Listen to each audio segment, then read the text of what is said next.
بسم الله الرحمن الرحيم.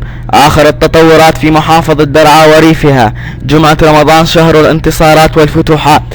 بداية من درعا المحطة، اشتباكات بين أبطال لواء شهيد حوران وعناصر الأمن على خط الجبهة الأولى بمعركة ومعتصماه. وفي ريف درعا سقوط صاروخ أرض على بلدة الشجرة بريف درعا. وفي تسيل غارة للطيران الأسدي على البلدة. وأما في معربة مظاهرة في رمضان شهر الانتصارات والفتوحات هتافا لحمص ومدينة نوى.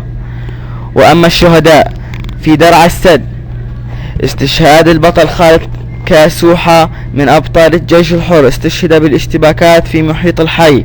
واستشهاد البطل أحمد رفاعي أحد أبطال الجيش الحر في الاشتباكات التي دارت صباح يوم الجمعة في محيط مشفى درعا الوطني.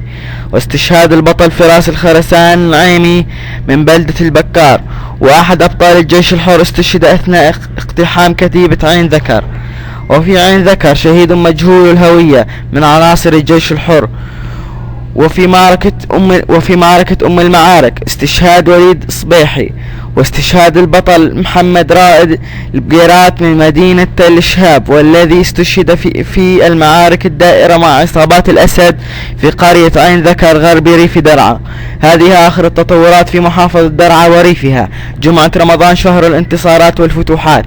أبو أحمد الحوراني، مركز درعا الإعلامي، قناة دير الزور الفضائية.